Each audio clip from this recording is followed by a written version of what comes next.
और गांव का भी फुल सहयोग रहा है। गांव का पूरा सहयोग रहा है। गांव का तो है ना, देखा जाता है अक्सर, जैसे मान लो जो ड्रेनेज लाइन है अगर वो टूटती है और पानी का बहाव खेतों में जाता है तो पूरा गांव उठ के जाता है। तो गांव का सहयोग तो जब समय आता है तो सब उठ के एक साथ एकजुट होकर कंधे से कंधा मिला के काम करते हैं।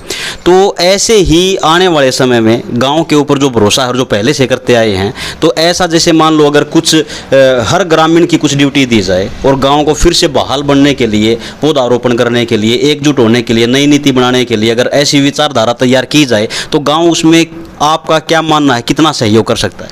देखिए, ये बहुत बड़ा इशू है, ये छोटा इशू नहीं है, इसमें बहुत समय लगेगा। मैंने एक दिन ऑफ कैमरा आपको बताया भी था डिटेल। कुछ बातें हैं जो पंचायत अपने स्तर पर करना चाहें बड़ी इजीली कर सकती हैं, उसमें हर आदमी सहयोग दे सकता है। और मैं गारंटी देता हूँ अगर उस चीज़ को अगर इम्प्लीमेंट किया जाए मेरे गांव के अंदर नहीं, किसी गांव के अंदर, क्योंकि मेरे पास वो विजन था, लेकिन मैं बाई चांस जो है मैं बाहर रहने लग गया, उस मुकाम तक नहीं पहुंच पाया। अगर मैं यहाँ होता तो शायद वो प्रयास सार्थक मेरा रहता। आप एक चीज़ सोच के बताओ, ये मेरे गांव के अंदर पढ़े लिखे जो +2 कर चुके हैं उन बच्चों की संख्या कितनी होगी? आप पहले मेरी पंचायत पे ही आ जाओ, गांव तो बहुत बड़ा हो जाएगा, शायद 300-400 बच्चे होंगे। हाँ, प्लस भी कह सकते हैं, होंगे, डेफिनेटली होंगे। 500 के आसपास संख्या होगी जो +2 पास हैं और गांव में हैं या इधर उधर रह रहे हैं।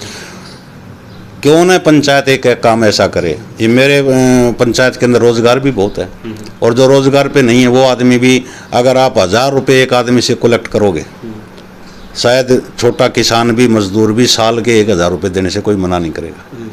अगर ऐसे हम करेंगे तो आप ये संख्या मान करके चलो 500 आदमी कर्मचारी भी मेरे पंचायत के अंदर होंगे। अगर 500 आदमियों को हिसाब से अगर हम 1000 रुपये भी इकट्ठे करें तो 5 लाख रुपए की फिगर होगी। 5 लाख रुपए इकट्ठे हो गए, साल में एक बार करने हैं, उसमें फिर एक भावना बनेगी, दूसरे लोग भी आएंगे, चाहे वो किसान है चाहे मजदूर है, कि भाई ये सहयोग मैं भी दूंगा। हम 1000 लेंगे तो कई ऐसे भी आएंगे जो 11,000 रुपये देंगे। मेरे गांव के अंदर रिटायर्ड फौजी भी हैं, मेरे अंदर टीचर भी रिटायर है, मेरे गांव के अंदर इंजीनियरिंग भी रिटायर हैं, एक्शन SC भी रिटायर्ड हैं, टीचर भी रिटायर हैं। तो क्या हो सकता और हर फील्ड से जो परस्यूइंग में काम कर रहे हैं, जो एट ए प्रेजेंट भी वर्किंग पे हैं, वो भी बहुत सारे हैं, बहुत सारे। तो ऐसे ही नौजवान बच्चों को एक जगह पे इकट्ठा किया जाए, किसी खेत में, खलिहान में या डाबड़ा में, जहाँ पूजनीय स्थल है, हमारे धार्मिक स्थल है, वहाँ पे भी इकट्ठे किए जा सकते हैं। और वहाँ इनको 2 आदमियों की ड्यूटी लगा दो। आप 4 आदमी सेलेक्ट कर लो, मिलिट्री पर्सन जो एक्स आर्मी है, कि वह 2 आदमी सुबह 2 आदमी शाम को। जिस दिन उनको काम हो, शिफ्ट चेंज हो सकती है, आदमी शाम वाला अगले दिन वाला पहले दिन जा सकता है। सुबह इनको इकट्ठे करके 2 घंटे इनकी फिजिकल एक्सरसाइज मिलिट्री पर्सन से अच्छी कोई नहीं करा सकता। उसमें चाहे रेस है, चाहे बीम है, चाहे हाई जंप है, चाहे लॉन्ग जंप है, चाहे इनकी जो है बाकी एक्टिविटीज़ हैं, मसल भी मजबूत होंगी। और रेस का टाइम पीरियड के हिसाब से जो बच्चा आज रूटीन शुरू करेगा 1-1.5 महीने में, 2 महीने में उस पर आ जाएगा। ये प्रक्रिया हो, इससे फिजिकल फिटनेस, हमारा बच्चा कहीं भी फौज में जाएगा, चंडीगढ़ पुलिस जाएगा, दिल्ली पुलिस जाएगा, हरियाणा पुलिस जाएगा, फिजिकल में मात नहीं खाएगा। और दिल्ली पुलिस में तो फिजिकल के एक्सीलेंट के नंबर अलग से होते हैं, मिलिट्री के अंदर भी होते हैं। दूसरा सिस्टम, बच्चे आज के इंटेलिजेंट हैं। जब हम थे तो फर्स्ट डिवीज़न को लोग काउंट करते थे कि फर्स्ट डिवीज़न आ गया, बड़ा इंटेलिजेंट लड़का है। लेकिन उसके बाद मेरे गांव ने रिकॉर्ड तोड़ा है। मेरे गांव के बनियों का लड़का, रामबस बनिया लड़का, बिलासा बनिया का पोता, पूरे हरियाणा को टॉप किया था 10th क्लास के अंदर। पूरे देश की मीडिया यहाँ थी उस टाइम। इलेक्ट्रॉनिक मीडिया थी लेकिन सोशल मीडिया नहीं थी। प्रिंट मीडिया में और इलेक्ट्रॉनिक्स मीडिया के अंदर उस बच्चे ने हरियाणा टॉप करके नाम कमाया। तो ऐसे एक्सीलेंट बच्चे भी हमारे गांव के अंदर हैं, रिटायर्ड भी हैं। तो इन बच्चों को, जैसे कोई कॉलेज में जाता है, कोई BSc कर रहा है, कोई BCom कर रहा है, कोई BTech कर रहा है, कोई MTech कर रहा है, तो शाम को जब ये बच्चे, सुबह इनकी फिजिकल एक्सरसाइज 5 से 7 होगी, आके खाए पिए, नहाया धोया, रोहतक चले गए, महम चले गए, शाम को आ गए। शाम को 9-10 बजे तक गांव का कोई बच्चा नहीं सोता, चाहे गर्मी है चाहे सर्दी। स्टूडेंट को 10 बजे से पहले सोना नहीं चाहिए, सेल्फ स्टडी भी वो करता है। 2 घंटे की क्लास हम लगा सकते हैं कि एक आदमी GK करा दे, एक मैथ करा दे, एक रीजनिंग करा दे, एक शॉर्टकट का मेथड समझा दे। वो तैयारी हम कर सकते हैं। अगर उस प्रकार से हम तैयारी करेंगे तो मैं दावे से कहता हूं कि हर साल हर लिस्ट में 500 बच्चों में से मेरे गांव के 20 से 25 बच्चे, 40 बच्चे सिलेक्शन में आएंगे। हर लिस्ट में। हमें राजनीतिक रूप से कहीं धक्के खाने की जरूरत नहीं है। इससे बढ़िया वर्क क्या हो सकता है? और एक बार प्रयास करने की आवश्यकता है। और उसके बाद जो बच्चा सिलेक्शन में जाएगा वो बच्चा को ये नहीं पता कि तेरा एक पैसा नहीं लगा, इस आदमी ने तेरे पास तक कितनी फिजिकल मेहनत करी, जिसने तेरे को ट्रेंड किया फिजिकल क्लियर करने के लिए या टेस्ट पास करवाने में। इन टीचर बतौर टीचर इन्होंने तेरे को पढ़ा, चाहे वो बड़े भाई हैं, चाहे वो हमारे पूर्वज हैं, बड़े हैं, कोई भी है, श्रद्धा बढ़ेगी और वो अपने आप डोनेशन के लिए आगे आएगा कि जी मेरे तो एक तनख्वाह ले लो, जो काम चलता रहना चाहिए। ये प्रयास है। इस प्रयास में कितना सार्थक कौन हो सकता है? पहल करे गांव, इस प्रकार की कमेटी बन करके इस मुद्दे को रखा जाए और वहाँ सहमति बने। मेरा गांव का आदमी अगर रोहतक भी रहता है, सबके पास आज साधन है परमात्मा की दया से, 2 व्हीलर है या 4 व्हीलर है।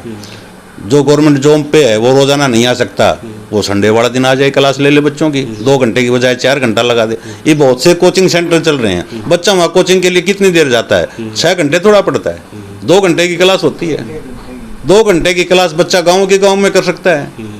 एक बैठक किसी की देख के या सार्वजनिक स्थान के ऊपर वो क्लास लग सकती है और वहाँ आपको मैथ टीचर भी मिलेगा, साइंस टीचर भी मिलेगा, जीके का भी मिलेगा, रीजनिंग का भी मिलेगा। मेरे गांव में तो आईएएस बच्चे हैं, आईजी तक के अधिकारी मेरे गांव के अंदर हैं और पीएचडी मेरे गांव के मेरे 15 से 20 बच्चे पीएचडी हैं आज की तारीख के अंदर। तो सभी का सहयोग लो और जब सहयोग हम काम शुरू कर देंगे, कोई आदमी रोहतक से आ गया क्लास लेने के लिए, दूसरा कोई अधिकारी की पोस्ट पर बैठा है, उसको कहाँ गया था, अभी गाँव में ये करके आया हूँ, वो भी भागेगा, वो भी उसको कहेगा तू भी लेके आ भाई, पढ़ा के आ। उसका एक सुखद और आशा उम्मीद है कि बहुत अच्छा रिजल्ट उसका हम दे सकते हैं। इस प्रकार का प्रयास हो। ये गलियां तो बहुत बन ली, 6 बार बन ली, बनी रहेंगी। बच्चों का भविष्य चाहिए हमें, और बच्चों का भविष्य किस चीज़ से है? बच्चों का भविष्य आज नौकरी से देख करके चल रहा है। जो बच्चा को नौकरी मिल गई, चाहे वो कितना शरारती रहा, कितना पढ़ाई में जीरो रहा, लेकिन वो सुपरस्टार हो जाएगा, हीरो माना जाएगा नौकरी पे लगते ही। और नौकरी सरकारी कहाँ से मिलेगी? आज मेरिट बेस पे, क्योंकि आज कंप्यूटर का युग है, सारी चीज़ RTI आ गई, उसके तहत आप कहीं की भी जानकारी ले सकते हो। और जीके की तो आपको ज़्यादा समस्या रही नहीं, गूगल बाबा बैठा है, कोई भी सर्च मारो आपको उसका आंसर मिलेगा। इस प्रकार से एक रूटीन बनाई जाए। 1 साल की मेहनत है और 1 साल के बाद आउटपुट देखना। 1 साल में ज़्यादा नहीं, आप 10 बच्चे भी निकाल दोगे ना, और मैं गारंटी देता हूँ इतने बच्चे निकलेंगे। इंस्टीट्यूट के अंदर क्या है, मैंने एकेडमी खोल दी, 50 बच्चे मेरे पास आ गए, 10 को सिलेक्शन मारना है, उनकी मेहनत के दम पढ़ना, नाम किसका होगा? मेरा होगा। सारी एकेडमी वाले उसके फोटो चेप लेंगे। क्यों ना ये प्रयास गाँव में किया जाए? इसके लिए आपके माध्यम से मैं चाहूँगा, क्योंकि मैं बाहर रहता हूँ, जितना मेरे से सहयोग होगा मैं सहयोग करने को तैयार, जितने मेरे नॉन हैं गाँव के उनसे मदद कराने को तैयार, लेकिन इस प्रकार की पहल हो। और ये सबसे अच्छा विकास है गाँव का, इससे अच्छा विकास है नहीं और सबसे बेस्ट है। मेरे मन में ये सोच थी 5 साल पहले थी, लेकिन वो मामला आप जानते हो किस हिसाब से सिरे नहीं चढ़ पाया, तो मैंने कईयों का गौर रखा है। कहते हैं बात तो बड़ी अच्छी है लेकिन प्रयास नहीं कर रहे। तो ये आप जैसे बुद्धिजीवी लोग, मैं चाहूँगा कि इस प्रकार से कमेटी बना करके एक उसमें प्रस्ताव रखो, सबका सहयोग मांगो। अगर ये चीज़ हो जाएगी तो दिली रूप से मेरे को सबसे ज़्यादा खुशी होगी। बहुत बढ़िया है। लेकिन ये है ना, जो सार्थक विचार और जो लेआउट तैयार किया आपने, ऐसी विचारधारा और लोगों की भी है, लेकिन कमी क्या है कि उन सभी बुद्धिजीवी व्यक्तियों को एक मंच में आने की दिक्कत है। कोई बाहर है, कोई अंदर है, तो उसी मंच को हम लाने के लिए प्रयासरत हैं। तो मैं भी चाहूँगा आपकी जो ये जीवन का जो सफ़र रहा है और जो आपका अनुभव रहा है, तो उसमें हम आपकी मदद ज़रूर लेंगे। तो आप तो वैसे भी बोल दिया आपने कि कहीं भी ज़रूरत हो तो आप तैयार खड़े हैं। तो हम वजह ये रहती है नाकामयाबी की, असफलता की, कि इस मंच पे जो बुद्धिजीवी आएँ वो मंच तैयार हो, और जो इसको लागू करने वाले हैं जैसे पंच सरपंच हैं, उनके अंदर तो ये भावना मेरे को दिखाई नहीं दी। माफ़ी चाहूँगा ये बात बोलने के लिए मैं, लेकिन उन बुद्धिजीवी लोगों ने ही मिल के उनकी विचारधारा लेके और उसको आगे प्रोसीड करने के लिए उनकी भी ज़रूरत पड़ेगी, और उन बुद्धिजीवियों को इस मंच पर भी आना पड़ेगा। लेकिन इस मंच पर आने के बाद भी अपने गाँव के उन बुजुर्गों को, पूर्वजों को, और जो नागरिक हैं, जो उन बच्चों के पेरेंट्स हैं, उनने भी सहयोग देना पड़ेगा। तो मैंने जैसे आपसे एक सवाल किया था कि जैसे वक्त जब पड़ता है, आपत्ति का समय आता है, पूरा गांव उठ के कंधे से कंधा मिला के काम करता है। जब हम इस मुहिम को आगे लेके चलेंगे, क्या हमारे गांव के नागरिक और उन युवा बच्चों के पेरेंट्स इस मुहिम में साथ देंगे? आपका क्या मानना है? जब हम शुरुआत करेंगे तो निश्चित रूप से हर गाँव का आदमी साथ देगा। गांव का नहीं बल्कि आपके दूसरी पंचायत के लोग भी आपको सपोर्ट करेंगे। और वो समय जब एक लिस्ट के अंदर 10-15 बच्चे हमारे सिलेक्शन में आ गए ना, तो आपके गांव के साथ लगते गांव के लोग भी सपोर्ट करेंगे। आप एक एग्जाम्पल क्रिएट कर पाओगे इसके माध्यम से। और एक बार शुरुआत की ज़रूरत है, और मैं चाहता हूँ कि शुरुआत वो पंचायत स्तर पर हो। और ऐसी बात नहीं है कि हमारी पंचायत जो वो सक्षम नहीं है, वो स्टार्टिंग कर सकती हैं। फिर भी गांव का जो है, गांव के लोगों को भी एक चीज़ को भूल जाना चाहिए, जो चुनाव वुनाव होता है ना, ये खेल है, इसको खेल की तरह से मानो। चुनाव हो गया, कोई किसी का समर्थक था, कोई किसी का तरफ समर्थक था, जो जीत गया भाई 5 साल उसको सरपंच रहना है, गांव के काम कौन करेगा, वही तो करेगा। लेकिन उस गांव के लोगों को भी ये मैल निकाल देना चाहिए कि भाई मैंने जिसको वोट दी थी वो हार गया, ये जीत गया, मैं इसके पास ना जाऊं। और जीतने वालों को भी ये नहीं करना चाहिए कि भाई इसने मेरी वोट नहीं दी थी तो ये मेरे पास काम आया तो मैं इसका नहीं करूँ। आप जीतने के बाद पूरे गाँव के प्रमुख हो, प्रधान हो, उन छोटी बातों को भूल करके एक बड़ा एग्जाम्पल क्रिएट करो और उसमें शायद करेंगे। उम्मीद है मुझे, और गांव के लोग भी साथ देंगे। और जब इस प्रकार का सामूहिक प्रयास होगा तो इससे आपसी प्रेम बढ़ने में भी ये चीज़ कारगर साबित होगी। बहुत खूब। तो ये जो बहुत गहरी मंथन जो किया है, सार्थक विचार, सटीक जवाब और पूरा जीवन का जो अनुभव जो मक्खन निकाल के दिया है, बहुत ही महत्वपूर्ण है। और इतना कीमती समय देने के लिए मैं आपको फिर से आपका धन्यवाद करूंगा, शुक्रिया अदा करना चाहूँगा। बहुत बहुत धन्यवाद। देखो, धन्यवाद की तो मैं आपका करता हूँ। मेरा तो गांव है और गांव के लिए कोई आदमी छोटा मोटा प्रयास करता है तो वो कोई एहसान नहीं होता। मेरा तो सौभाग्य है यार, मैं तो रूटीन में बल्कि 15-20 दिन में गांव में चक्कर लगाता हूँ। अब की बार थोड़ा सा लेट हूँ, तो इसके मैं तो आपका धन्यवाद करता हूँ कि इस मुहिम को आप आगे बढ़ाएं।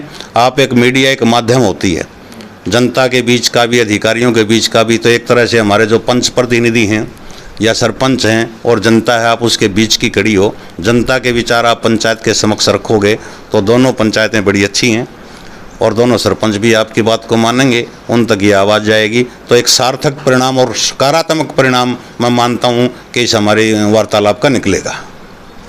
बहुत बहुत धन्यवाद।